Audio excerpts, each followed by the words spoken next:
Hello students and welcome to Education Academy. আজি মই তোমালোকৰ বাবে লৈ আহিছো chapter 6 Hello Alkenes and Hello Arenes of part 11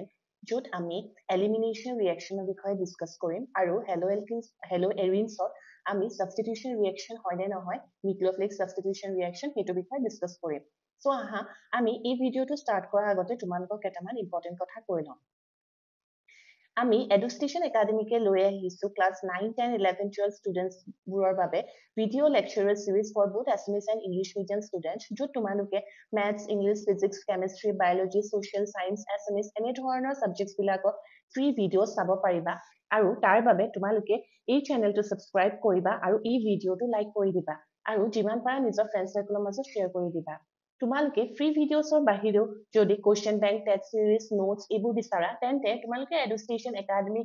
এপটো ডাউনলোড কৰি আজিয়ে এনৰোল কৰিব পাৰা বিকজ এতিয়া আমাৰ লিমিটেড অফাৰ চলি আছে। সো তোমালোকে সেই প্ৰচেছটো কৰিবৰ কাৰণে প্লে ষ্টৰত গৈ এডুকেশ্যন একাডেমি নামৰ এপটো সাৰ্চ কৰি ডাউনলোড কৰি ল'বা। ডাউনলোড কৰি ইনষ্টল কৰাৰ পিছত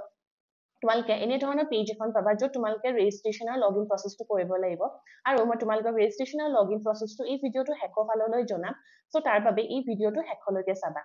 সো আহা আজি আমি স্টাৰ্ট কৰো এলিমিনেশ্যন ৰিয়েকশ্যন। আগৰ ভিডিঅ' কেইটাত আমি নিউক্লিওফিলিক সাবস্টিটিউশন ৰিয়েকশ্যনৰ বিষয়ে পঢ়িছো হেলো এলকিনছৰ। আজি আমি পঢ়িম এলিমিনেশ্যন ৰিয়েকশ্যন। এলিমিনেশ্যন ৰিয়েকশ্যনটো যোনটো ৱৰ্ড এলিমিনেশ্যন মানে এলিমিনেট কৰা নহয় কিবা এটা বস্তু আঁতৰাই দিয়া। সাবস্টিটিউশনত আমি এটাৰ জায়গাত এটা ৰিপ্লেস কৰিছিলো সেইটো আমি সাবস্টিটিউট কৰিছিলো। এতিয়া যোনটো পঢ়িছো সেইটো এলিমিনেশ্যন তাত আমি ডাইৰেক্ট এলিমিনেট কৰি দিম। যেহেতু হেলো এলকিনছৰ বিষয়ে পঢ়িছো সো অবভিয়াসলি আমি হেলো জেনটো এলিমিনেট কৰিম। এতিয়া কেনেকৈ এলিমিনেট কৰিম চাও আহা। সো ইয়াত কি হয় এলিমিনেশ্যন ৰিয়েকশ্যনত হেলো এলকিনত বিটা হাইড্ৰোজেন এটমটো যদি আমি হেলো এলকিন এটা হিট কৰো alcoholic solution of potassium hydroxide তেতিয়া বিটা হাইড্ৰোজেন এটম এটা এলিমিনেট হ'ব বিটা কাৰ্বনৰ পৰা আৰু হেলোজেন এটমটো আলফা কাৰ্বনৰ পৰা। এতিয়া আলফা কাৰ্বন আৰু বিটা কাৰ্বনটো হয় কি সেইটো তোমালোকে প্ৰথমে জানিব লাগিব। এতিয়া মই যদি তোমালোকক এইটো হেলো এলকিনটো দেখাও ইয়াত X টো হৈ গ'ল আমাৰ হেলোজেন। সো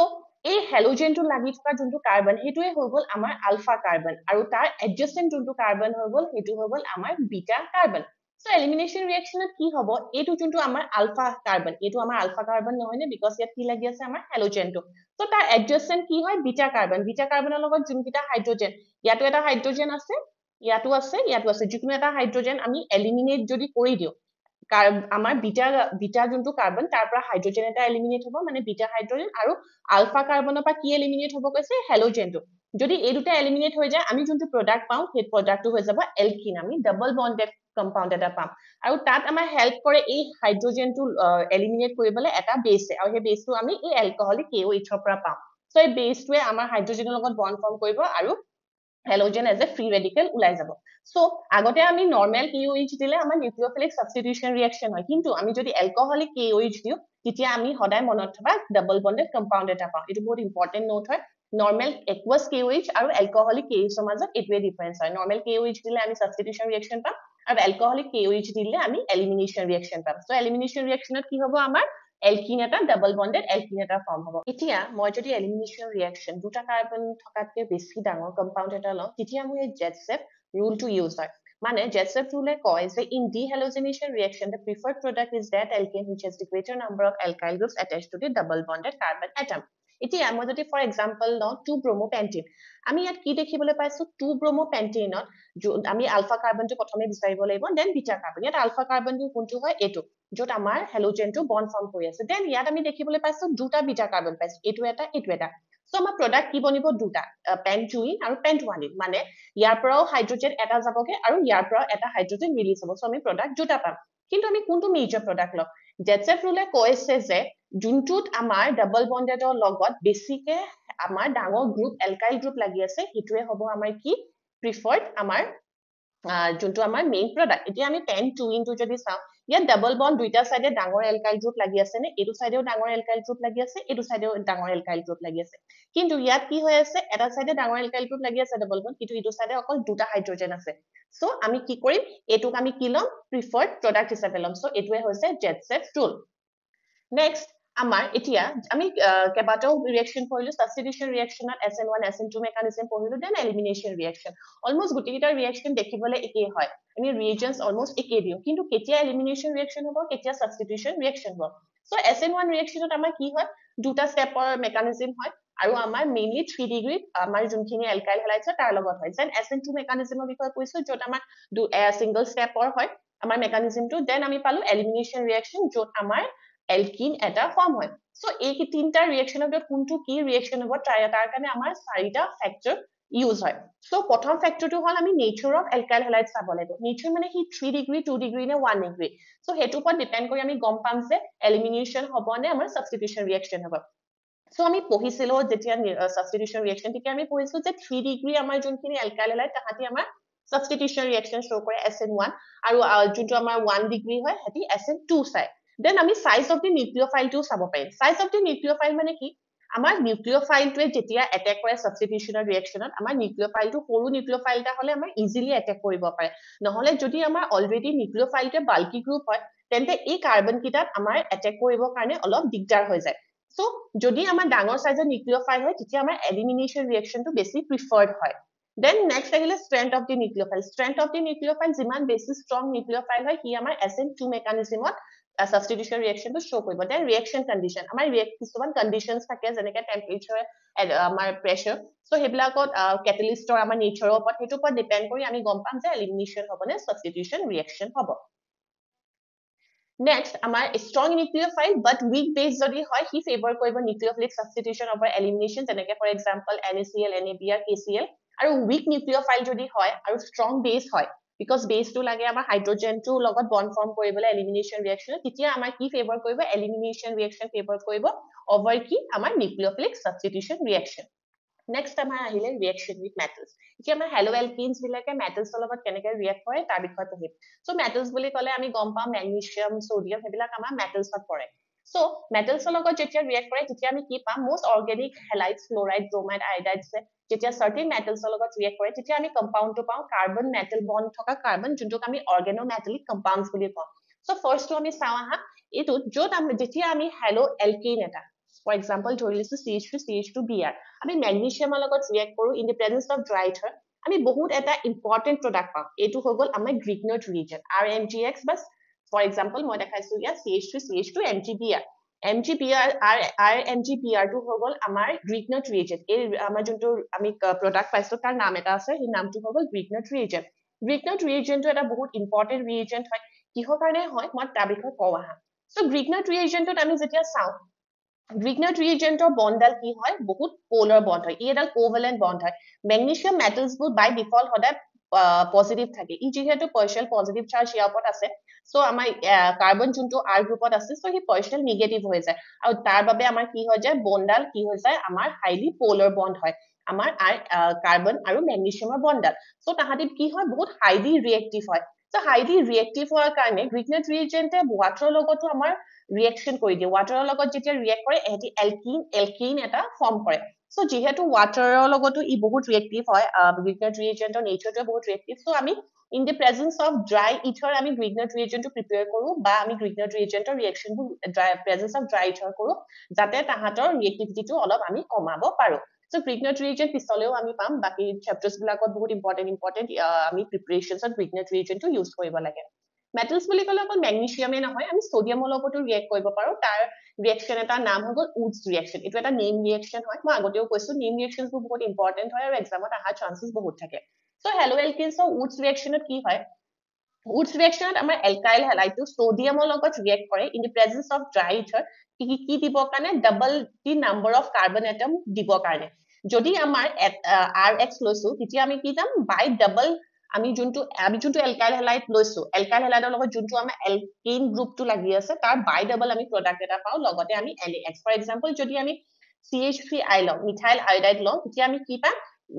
ইথেন পাইছো আৰু লগতে সোডিয়াম আয়োডাইড পাইছো সো বাই ডাবল হৈছে এইটোৱে হৈ গ'ল আমাৰ Wurtz reaction in the presence of ইয়াৰ প্ৰেজেন্সত কৰো উডছ ৰিয়েকশ্যনটো সদায় মনত থবা সোডিয়ামৰ প্ৰেজেন্সত আৰু in the presence of dry ether Next আমাৰ nucleophilic substitution reaction of haloarenes অলপ আগত মই তোমালোকক ক'লো যে nucleophilic substitution reaction আমাৰ haloarenesত show নকৰে হেতু obviously true হয় কিন্তু কিছুমান drastic condition যেহেতু chemistry পঢ়িছো সো আমাৰ exceptional case কিছুমান থাকিব সো কিছুমান exceptional caseত কি হয় আমাৰ haloarenesত nucleophilic substitution reaction টো show কৰে এটা চাও আহা কেনেকুৱা টাইপৰ আমাৰ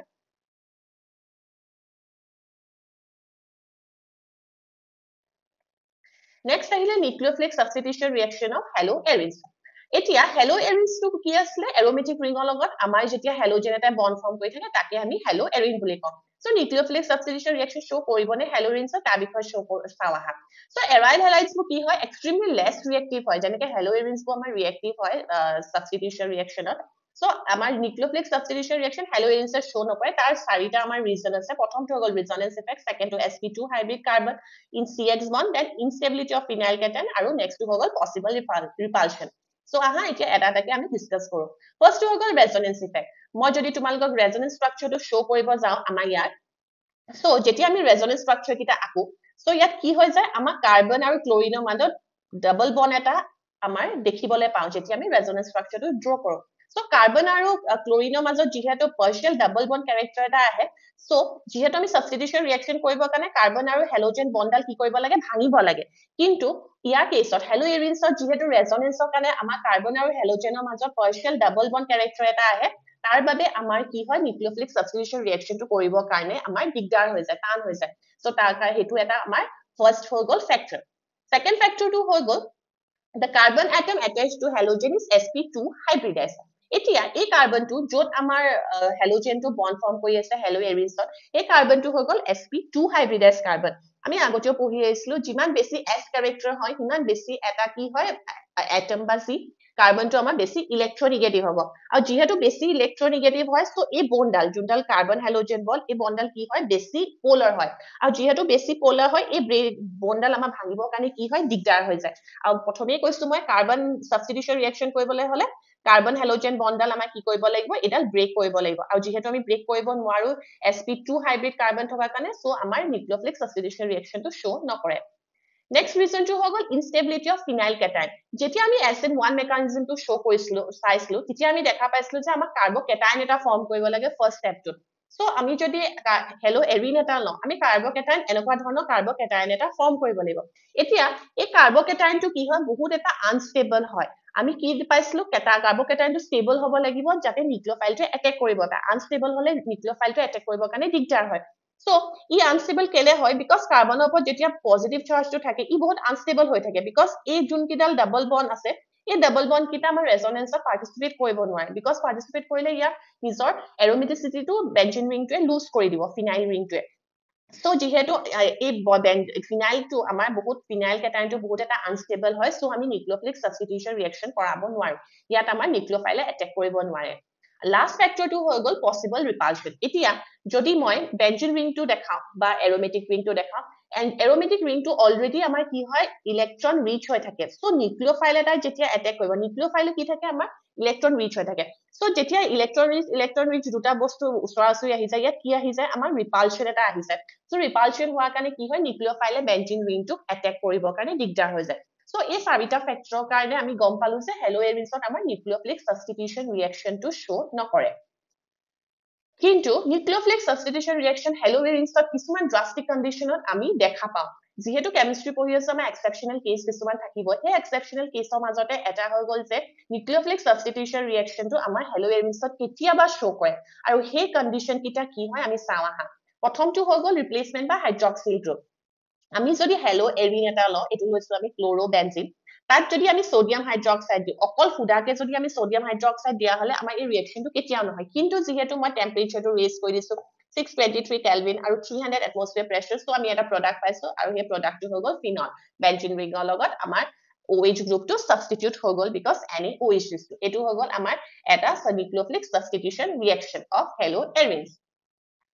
next আমি ড্ৰাস্টিক কন্ডিশনত আমি কি কৈছিলো যে আমাৰ কি হয় haloarenesে নিউক্লিওফিলিক সাবস্টিটিউশন ৰিঅ্যাকশন শো কৰে এতিয়াহে একেটা ৰিঅ্যাকশনতে মই যদি ক্লোৰোবেনজিনত যদি ইলেক্ট্ৰন উইথড্ৰয়িং গ্ৰুপ এটা দি দিও ফাৰ্স্ট ৰিঅ্যাকশনটো মই যোনটো দেখাইছো তাত আমি কোনটো পজিশন পেৰা পজিশন এটো অৰ্থ এটো মেটা আৰু এটো পেৰা পেৰা পজিশনত যদি NO2 গ্ৰুপ এটা দি দিও NO2 গ্ৰুপটো কি হয় ইলেক্ট্ৰন উইথড্ৰয়িং গ্ৰুপ হয় আমি জানো যে আমাৰ এৰোমেটিক ৰিংটোত ইলেক্ট্ৰন ৰিচ হৈ থকাৰ কাৰণে আমাৰ নিউক্লিওফিলিক সাবস্টিটিউশন ৰিঅ্যাকশনটো কৰিবৰ কাৰণে দিগদাৰ হয় কিন্তু যদি আমি সেই ৰিংটোৰ পৰা আমি ইলেক্ট্ৰনছ বিলাক কমাই দিও তেতিয়া হলে আমাৰ ইলেক্ট্ৰোনেগেটিভিটি কমি আহিব আৰু ৰিঅ্যাক্টিভ হ'বনে সো যদি আমি ক্লোৰোবেনজিনত NO2 গ্ৰুপ এটা পজিশনত পেৰা পজিশনত দি দিও তেতিয়া আমাৰ টেম্পাৰেচাৰটো ইমান ৰেজ নকৰিলেও হ'ব আগতে আমি যদি দিছিলো কিমান 623 কেলভিন এতিয়া আমি দিছো 443 কেলভিন তেতিয়া আমাৰ ৰিএকচনটো শো কৰি দিব যদি আমি দুটা পজিশনত দি দিও সিমিলাৰলি NO2 টো ইয়াত দিছো অৰ্থ আৰু পেৰা পজিশন তেতিয়া আৰু টেম্পাৰেচাৰটো আমি কমাই দিলে হ'ব বিকজ আমাৰ ইলেক্ট্ৰন ডেন্সিটি কি হৈ আহিছে কমি আহিছে নেক্সট আমি যদি গুটেই কিটা অৰ্থ দুটা পজিশন আৰু এটা পেৰা পজিশনত দিও তেতিয়া হলে ইলেক্ট্ৰন ডেন্সিটি আৰু কমি আহিব আৰু কমি অহাৰ বাবে আমাৰ কি হ'ব ৰিএকচনটো আমাৰ আৰু ইজিলি হ'ব সো জাস্ট আমি অলপ ওয়াৰ্ম কৰি দিলে আমাৰ ৰিএকচনটো শো কৰি দিব So, কি হয় presence of an electron withdrawing group at ortho and para position increases the reactivity of haloarenes. এতিয়া ortho আৰু para positionৰ কথা ক'লো কিন্তু আমাৰ meta positionত একো effect নেদেখায় reactivity of haloarenes কিয় নেদেখায় because আমি chlorobenzeneৰ যেতিয়া resonating structure টো দেখা পাওঁ যেতিয়া resonance হয় আমাৰ chlorobenzeneত আমি দেখা পাইছো ortho আৰু para positionতহে আমাৰ electron density টো বাঢ়ি থাকে এই meta position দুটা এইটো meta position আৰু এইকিটা মেটা পজিশন হয় মেটা পজিশনত কি হয় আমাৰ ইলেক্ট্ৰনছ বোৰ প্ৰেজেন্স নাথাকে সো ইলেক্ট্ৰন ৰিচ কোনকিটা পজিশনত পালো আমি পেৰা আৰু অৰ্থ পজিশনত আমাৰ ইলেক্ট্ৰন ডেন্সিটি বাঢ়ি থাকে কিন্তু আমাৰ মেটা পজিশনত যেহেতু আমাৰ ইলেক্ট্ৰন ডেন্সিটি বাঢ়ি নাথাকে সো আমাৰ কি হয় মেটা পজিশনত যদি NO2 গ্ৰুপটো দিও আমাৰ ৰিএকচনটো শো নকৰিব সো ষ্টুডেন্টস আজিলৈ ইমানখিনি তোমালোকক পঢ়ালো নেক্সট ভিডিওটোত মই বাকি ৰিএকচনছ কিটা বিষয় ডিসকাস কৰিম আহা এতিয়া মই তোমালোকক এডুকেশ্যন একাডেমিক এপটো কেনেকৈ ৰেজিষ্ট্ৰেচন কৰিব লাগে তাৰ বিষয়ে কওঁ ৰেজিষ্ট্ৰেচন প্ৰসেছৰ কাৰণে তোমালোকে ডাউনলোড কৰাৰ পিছত ৰেজিষ্ট্ৰেচনৰ পেজখন ওলাব য'ত তোমালোকে ক্লিক কৰিলে তোমালোকৰ name phone number email ID password দি তোমালোকে ৰেজিষ্ট্ৰেচন কৰিবা ৰেজিষ্ট্ৰেচন কৰাৰ পিছত তোমালোকে লগইন কৰিবা তোমালোকৰ যোনটো ৰেজিষ্টাৰ্ড ইমেইল আইডি বা ফোন নম্বৰ আৰু পাছৱৰ্ড দি মেলি লগইন কৰাৰ পিছত তোমালোকে এনে ধৰণৰ পেজ এখন দেখা পাবা যোনটো তোমালোকে বিচাৰা হেতু মতে তোমালোকে অপচনটো ক্লিক কৰি লবা তোমালোক যদি ক্লাস 12 ষ্টুডেন্টস হয় তেন্তে তোমালোকে ক্লাস 12 টো ক্লিক কৰিলে গুটি কোৰ্সেস বিলাক তোমালোকে পাবা ইয়াত আমাৰ কম্বো কোৰ্সেসটো আছে ইন্ডিভিজুৱেল কোৰ্সও আছে যোনটো তোমালোকে এনৰোল কৰিব বিচাৰে হেতুতে তোমালোকে ক্লিক কৰিলে হল নেক্সট তোমালোকে ইয়াত notes mind map NCERT chapter solutions বিলাক NCERT exemplar solution MCQ with explanation এই সকলোবোৰ সুবিধা পাবা এতিয়া তোমালোক যদি ক্লাস 12 কেমিষ্ট্ৰি কন্টেন্টটো ক্লিক কৰা তেন্তে এনে ধৰণৰ তোমালোকে পেজ এখন দেখা পাবা য'ত ওভাৰভিউ কন্টেন্ট ডেমো অপচনটো পাবা কন্টেন্টত গলে তোমালোকে সকলোবোৰ কন্টেন্ট পাবা যোনটো তোমালোকে বিচাৰে হেতু মতে তোমালোকে অপচনটো ক্লিক কৰি মেলি তোমালোকে চাব পাৰা দেন তোমালোকে ওভাৰভিউ অপচনটোত গৈ মেলি তোমালোকে এডমিশনটো এনৰোল কৰিব পাৰিবা এতিয়া আমাৰ লিমিটেড অফাৰ চলি আছে সো যদি তোমালোকে সোনকালে এনৰোল কৰি লোৱা তোমালোকে তোমালোকৰ এক্সামছ বিলাকৰ কাৰণে বহুতখিনি সুবিধা হ'ব সো এনৰোল কৰিবৰ কাৰণে তোমালোকে মোৰ কুপন কোডটো ইউজ কৰিব পাৰা PRIYAKHI10 PRIYAKHI10 সো সোনকালে তোমালোকে এনৰোল কৰি ললে তোমালোকৰ এক্সামছ বিলাকৰ কাৰণে ভাল হ'ব so thank you students for watching the video